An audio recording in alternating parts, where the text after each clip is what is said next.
Es que somos muy pobres, de Juan Rulfo. Aquí todo va de mal en peor. La semana pasada se murió mi tía Jacinta, y el sábado, cuando ya la habíamos enterrado y comenzaba a bajársenos la tristeza, comenzó a llover como nunca.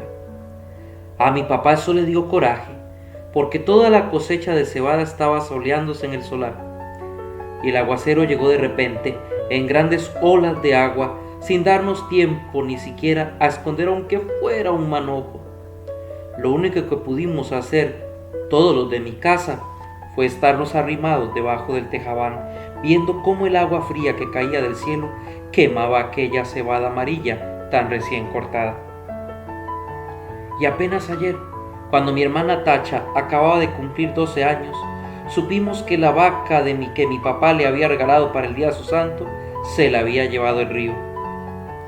El río comenzó a crecer hace 3 noches, a eso de la madrugada. Yo estaba muy dormido y sin embargo el estruendo que traía el río al arrastrarse me hizo despertar enseguida y pegar el brinco de la cama con mi cobija en la mano, como si hubiera creído que se estaba derrumbando el techo de mi casa. Pero después me volví a dormir porque reconocí el sonido del río y porque ese sonido se fue haciendo igual hasta traerme otra vez el sueño. Cuando me levanté, la mañana estaba llena de nublazones y parecía que había seguido lloviendo sin parar. Se notaba en que el ruido del río era más fuerte y se oía más cerca. Se olía como se huele una quemazón, el olor a podrido del agua revuelta. A la hora en que me fui a asomar, el río ya había perdido sus orillas. Iba subiendo poco a poco por la calle real y estaba metiéndose a toda prisa en la casa de esa mujer que le dicen la tambora. El chapaleo del agua se oía al entrar por el corral y al salir en grandes chorros por la puerta. La tambora iba y venía caminando por lo que era ya un pedazo de río, echando a la calle sus gallinas para que se fueran a esconder a algún lugar donde no les llegara la corriente.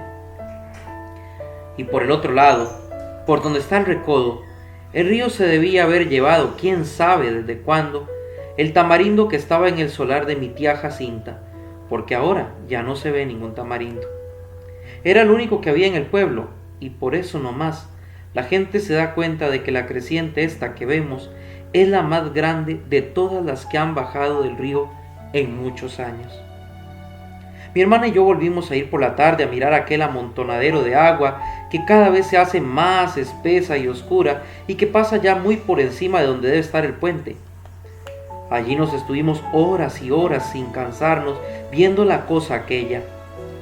Después nos subimos por la barranca porque queríamos oír lo que decía la gente, pues abajo, junto al río, hay un gran ruidazal y solo se ven las bocas de muchos que se abren y se cierran y como que quieren decir algo, pero no se oye nada.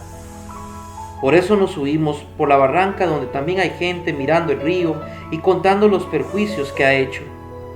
Allí fue donde supimos que el río se había llevado a la serpentina, la vaca esa que era de mi hermana Tacha, porque mi papá se la regaló para el día de su cumpleaños y que tenía una oreja blanca y otra colorada y muy bonitos ojos. No acabo de saber por qué se le ocurriría a la serpentina pasar por el río este, cuando sabía que no era el mismo río que ella conocía de a diario.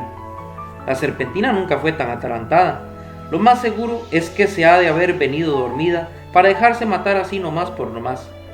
A mí muchas veces me tocó despertarla cuando le abría la puerta del corral, porque si no de su cuenta, allí se hubiera estado el día entero con los ojos cerrados, bien quieta y suspirando, como se oye suspirar a las vacas cuando duermen.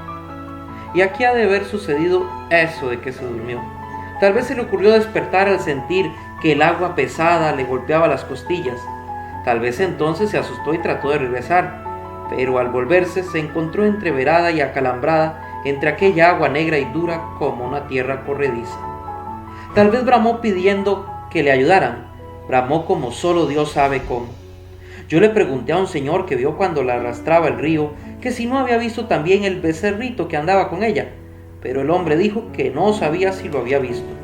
Solo dijo que la vaca manchada pasó patas arriba, muy cerquita de donde él estaba y que allí dio una voltereta y luego no se volvió a ver ni los cuernos, ni las patas, ni ninguna señal de la vaca. Por el río rodaban muchos troncos de árboles con todo y raíces, y él estaba muy ocupado en sacar leña, de modo que no podía fijarse si eran animales o troncos los que se arrastraban. No más por eso, no sabemos si el becerro está vivo o si fue detrás de su madre río abajo. Si así fue, que Dios los ampare a los dos. La apuración que tienen en mi casa es lo que pueda suceder el día de mañana, ahora que mi hermana Tacha se quedó sin nada, porque mi papá con muchos trabajos había conseguido a la serpentina desde que era una vaquilla para dársela a mi hermana, con el fin de que ella tuviera un capitalito y no se fuera a ir de piruja como lo hicieron mis otras dos hermanas, las más grandes.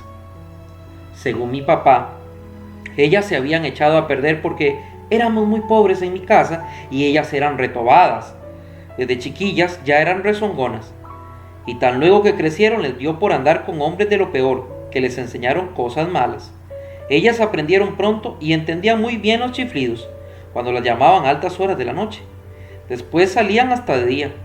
Iban a cada rato por agua al río y a veces, cuando uno menos se lo esperaba, allí estaban en el corral, revolcándose en el suelo, todas encueradas y cada una con un hombre trepado encima. Entonces mi papá las corrió a las dos. Primero les aguantó todo lo que pudo, pero más tarde ya no pudo aguantarles más y les dio carrera para la calle. Ellas se fueron para Ayutla o no sé para dónde, pero andan de pirujas.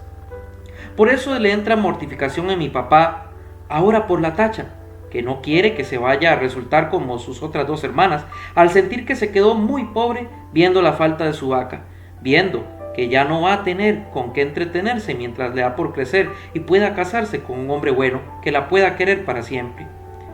Y eso ahora va a estar difícil. Con la vaca era distinto, pues no hubiera faltado quien se hiciera el ánimo de casarse con ella solo por llevarse también aquella vaca tan bonita. La única esperanza que nos queda es que el becerro esté todavía vivo. Ojalá no se le haya ocurrido pasar el río detrás de su madre, porque si así fue, mi hermana Tacha está tantito así de retirado de hacerse piruja, y mamá no quiere.